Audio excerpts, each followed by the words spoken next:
और बड़े भाव के साथ सीए बोलता, सुनिए ना, आगे सुनिए ना। कोई मान्यवर, बड़ी विनम्रता के साथ और बड़ी संवेदनशीलता के साथ कोबरा, सीआरपीएफ, डीआरजी और छत्तीसगढ़ पुलिस को मन पूर्वक इस सदन में सैल्यूट करना चाहता हूं। मान्यवर, इन्होंने अमानवीय धैर्य का उपयोग कर इनके किले को तोड़ा है। वैसे ये कह रहे हैं ग्रेहाम का भी रोल है, मगर हमें तेलंगाना सरकार ने ऊपर आने से ना बोल दी थी कि हम ऊपर नहीं आएंगे, ये नीचे आएंगे तो हम इनको रोकेंगे। इसके लिए धन्यवाद। जो नीचे आए इसको रोका है, ऊपर नहीं आए मान्यवर। और ये आज जो 2024 की इनकी मुख्य कैडर है मान्यवर, इसकी स्थिति आज मैं बताना चाहता हूं। सेंट्रल कमेटी मेंबर और पोलिट ब्यूरो मेंबर 2024 की शुरुआत में कुल 21 थे। मेरी बात ध्यान से सुनिएगा, ये इनकी पार्टी का केंद्रीय नेतृत्व है। 21 थे, एक पकड़ा गया है, 7 सरेंडर हुए हैं, 12 मारे गए हैं और एक फरार है, उसके साथ भी वार्ता चल रही है। मुझे लगता है वो भी जल्दी सरेंडर कर देंगे। तो 21 के 21 सेंट्रल कमिटी मेंबर और पोलिट ब्यूरो मेंबर समाप्त हो चुके हैं और केंद्रीय व्यवस्था उनकी टूट चुकी। दंड कार्यालय में 27 स्टेट कमिटी थी, 27 की स्टेट कमिटी थी, 3 अरेस्ट हुए, 20 सरेंडर हुए, 11 मारे गए और 2 से बातचीत चालू हुई है। वो भी 37 के 37 लोग दंडकारणीय, जो उनकी मुख्य स्टेट कमेटी थी, वो समाप्त हो चुकी। Madhya Pradesh, Maharashtra, Chhattisgarh MMC state committee 3 surrender कर गए, 3 की ही बची थी। ओडिशा 4 बचे थे, 1 सरेंडर करा, 3 मारे गए। ओएससी ओडिशा 5 सरेंडर करे, 5 मारे गए, 10 ही थे। डिस्टर्ब रीजन ब्यूरो अरेस्ट 1 हुआ, 3 मारे गए, 1 फरार है, खाली मान्यवर 1 ही फरार है, तो 6 के 6 हो गए। और तेलंगाना में 6 सरेंडर हो गए, 3 मारे गए, 1 भी नहीं बचा है। तो उनकी पोलिट ब्यूरो मेंबर और सीएमसी ये पूरा समाप्त हो चुका है। और हमने लक्ष्य किया था कि 31 मार्च को नक्सल मुक्त करेंगे। मैं पूरी व्यवस्था होने के बाद देश को भी सूचित करूंगा, मगर मैं ऐसा बोल सकता हूं, धड़ल्ले से बोल सकता हूं कि हम नक्सल मुक्त हो गए हैं, ऐसा कहने में कोई तकलीफ नहीं। मान्यवर, बसवराजू इनके महासचिव न्यूट्रलाइज हुए। हिडमा जिन्होंने 27 लोगों को मारा था, 28 वर्ष से एक्टिव थे। बसवराजू जी 49 वर्ष से एक्टिव थे। विवेक 40 वर्ष से एक्टिव था, न्यूट्रलाइज हुआ। गजरल्ला रवि 11 वर्ष से एक्टिव थे, न्यूट्रलाइज हुए। कदारी सत्यनारायण रेड्डी 46 वर्ष से एक्टिव थे, न्यूट्रलाइज हुए।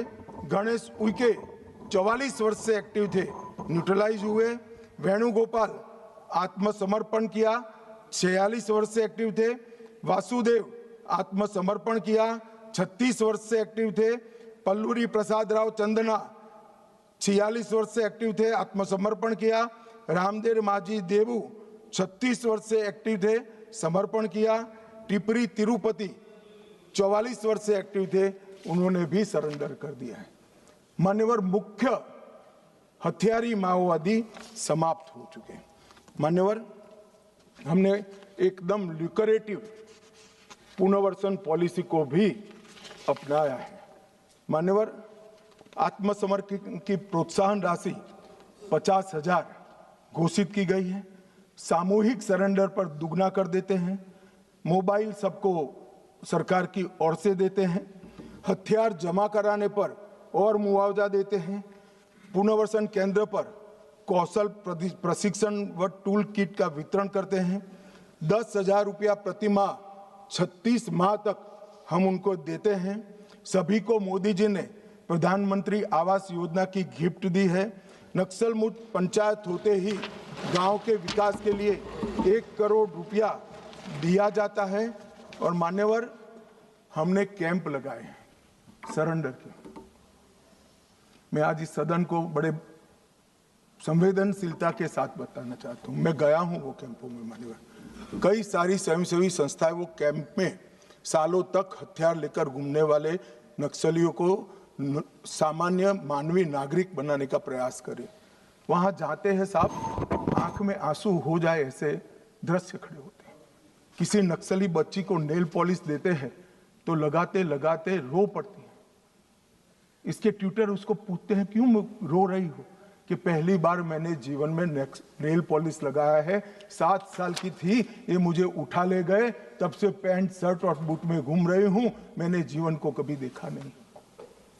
मान्यवर, लिपस्टिक लगाते लगाते वो रो पड़ते, मेहंदी हाथ में लगती है, उनकी खुशी का कोई ठिकाना नहीं रहता।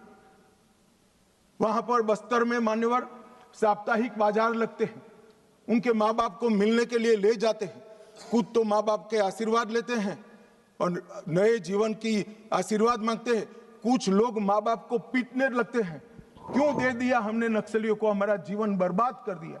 25-25, 30-30 साल तक न पढ़े न लिखे, निरक्षर रहे, खाना नहीं मिला, पशुओं की तरह दौड़ते रहे, ना रात देखा ना दिन देखा, पूरा जीवन ही इनका तबाह हो गया। और जिसको भी ये नक्सलवादी हिंसा अन्याय का सामना लगती है, मेरे सबसे करबद्ध निवेदन है, एक कैंप में जाकर 2 रात बिताइए, आपको मालूम पड़ेगा ये नक्सलवादियों ने क्या किया। और यहां बैठकर फैशनेबल तरीके से इनका पक्ष लेना, कि इनकी सुनो, इनसे चर्चा करो, बहुत सरल है किसी के पास जवाब? ये 15,000 बच्चों का जीवन बर्बाद कर दिए, कौन जिम्मेदार है किसी के पास जवाब? क्या सारे बुद्धिजीवी अर्बन नक्सल जाकर देखिए कैंप में आपने क्या किया है। आप तो इसी चैम्बर में बैठकर कोर्ट के प्रोटेक्शन के अंदर आर्टिकल लिखते रहते हैं, वहां जीवन के जीवन उजड़ गए हैं और किसी को परवाह नहीं है। अपने आप को ह्यूमन राइट का चैंपियन मानते हैं। मैं पूछना चाहता हूं, 32 साल की आयु तक मेहंदी न लगाने वाली बच्ची के ह्यूमन राइट का कौन चिंता करेगा? मान्यवर, उसकी चिंता नरेंद्र मोदी करेंगे और कोई। इनका अधिकार जो छीन लिया है, इसका हिसाब कभी न कभी देना पड़ेगा। मैं तो जन्म से हिंदू हूं मान्यवर, कर्मों में मानता हूं। जिन्होंने भी शब्द से भी प्रचिन्न समर्थन नक्सलाइटियों का किया है, वो सब इस पाप के इतने ही भागीदार है जितना बंदूक लेकर घूमे। मान्यवर, इनकी नौकरी और रोजगार के लिए हमने ढेर सारे प्रयास किए। मान्यवर, कौशल केंद्र बनाए, 12वां इनके बच्चों के लिए 12वीं तक की मुफ्त शिक्षा करी है। महिलाओं को 2 लाख का और पुरुषों को 5 लाख का ऋण की व्यवस्था है। वहां बस्तर ओलंपिक और बस्तर पंडुम, इसके माध्यम से संस्कृति और खेल का हम बढ़ावा कर रहे हैं। और वहां पर अब 1,20,000 कलाकारों ने बस्तर पंडुम में भागीदारी ली और 5,50,000 आदिवासी खेल खेले। मेरा तो विपक्ष के सभी उन सदस्यों से विनती है कि जो इसको न्याय की लड़ाई कहते हैं, वो बस्तर पंडुम और बस्तर ओलंपिक में जाएं।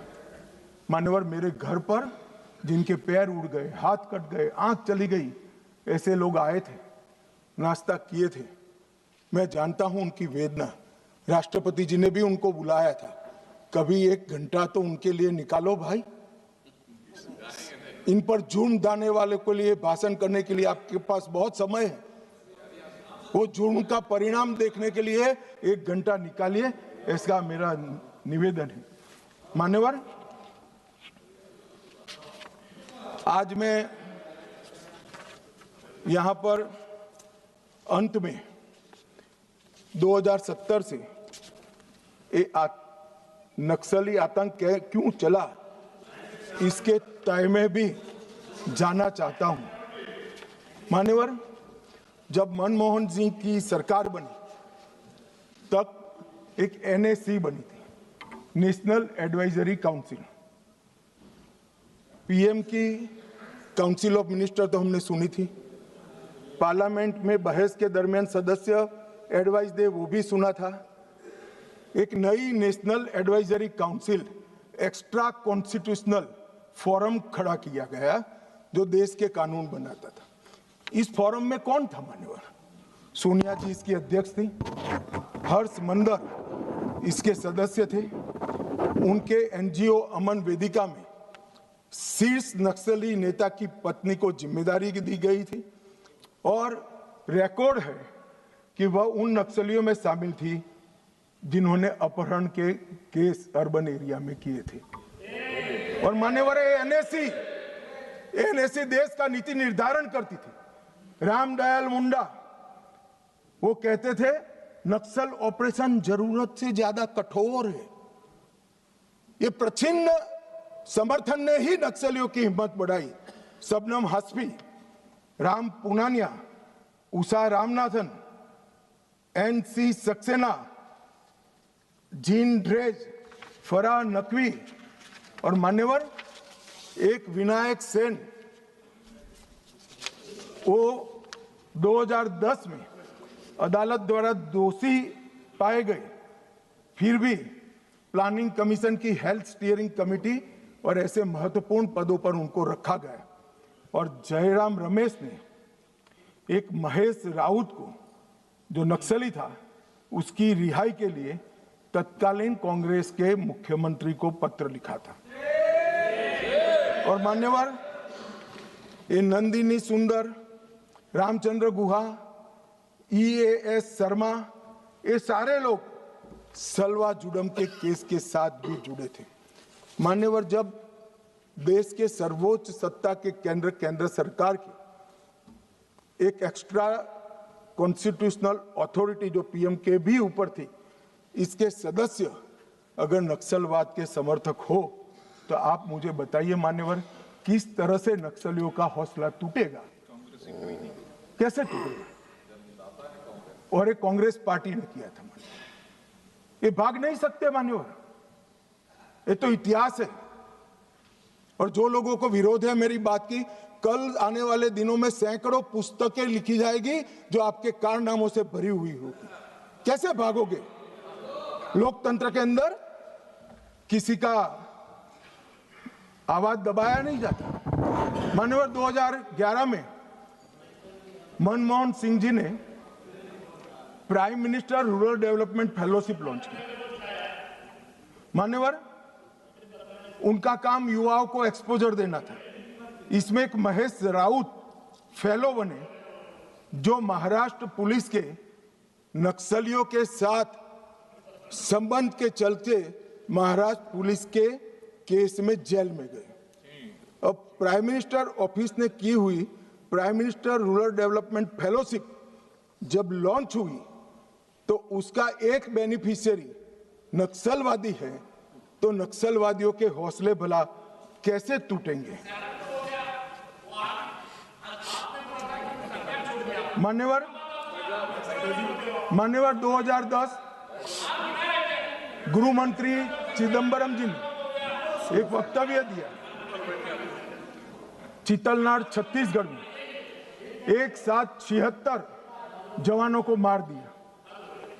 उसके बाद जेएनयू, जिसका अभी अमरा राम जी महिमा मंडन करते थे, जेएनयू वो यूनिवर्सिटी में उत्सव मनाया, वहां एक नृत्य किया कि 76 पुलिस के जवान मारे गए और नृत्य में जमीन पर भारत का तिरंगा बिछाकर पैर के नीचे रख कर नृत्य किया। इसका समर्थन ये मान्यवर करते हैं। मान्यवर चिदम्बरम साहब 76 जवान मारे जाने के बाद किसी को खाना मुंह नहीं लगता, पानी हलक से नीचे नहीं उतरता है। मान्यवर चिदम्बरम साहब ने कहा हम आपसे, मतलब कोट अनकोट है, और नक्सलियों को कह रहे, हम आपसे हथियार डालने के लिए नहीं कह सकते क्योंकि हम जानते हैं आप ऐसा नहीं करोगे, क्योंकि आप हथियारबंद आजादी की लड़ाई में विश्वास करते हैं। मान्यवर, किस प्रकार से देश चला है और पूरे तालाब में पानी भरा है, इसमें गोता लगाते हैं और कपड़े भिगोए बगैर बाहर निकलते हैं। हमने तो कुछ किया ही नहीं है। मैंने तो ऐसे जादूगर देखे नहीं है। तालाब में गोता लगा दे आदमी और बाहर निकले, एक भी कपड़ा भीगा ना हो और कहेंगे मैं तो निर्दोष हूं, मैं गया ही नहीं, मैं तो बोला भी नहीं, चला भी नहीं। एक कमाल जादू आता है मान्यवर।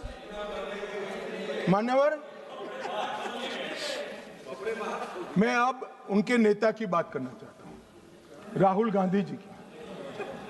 राहुल गांधी जी अपने लंबे राजनीतिक करियर में कई बार नक्सलों और उनके हमदर्दों के साथ देखे गए। भारत जोड़ो यात्रा में कई नक्सल फ्रंटल संगठन हिस्सा लिए, इसका रिकॉर्ड है। 2010 में उड़ीसा में लाडो सिकोका के साथ मंच साझा किया। सिकोका ने उसी मंच से भड़काऊ भाषण दिया और राहुल गांधी को माला भी पहनाई।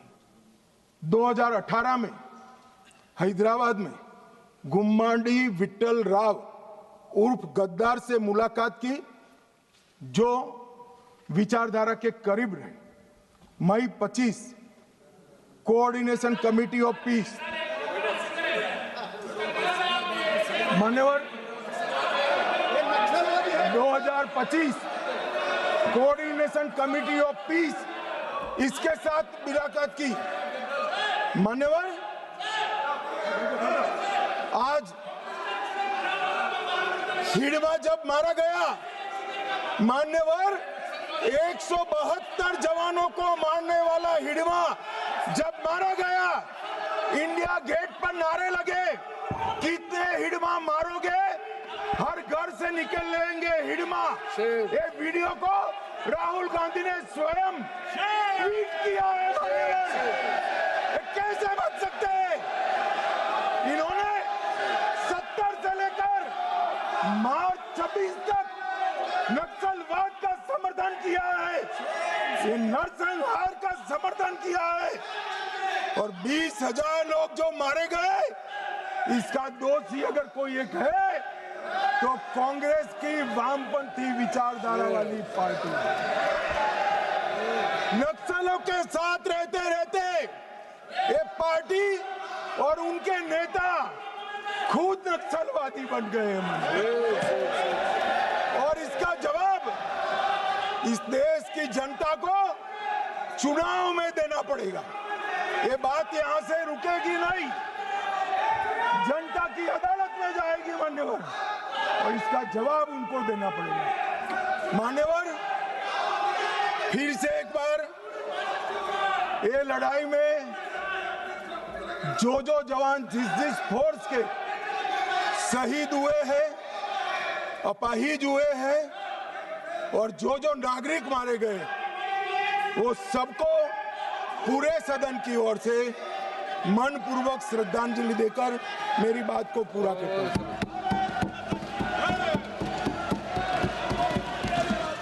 सभा की कार्रवाई दिनांक 1 अप्रैल 2026 को प्राप्त 11 बजे तक के लिए स्थगित की जाती है।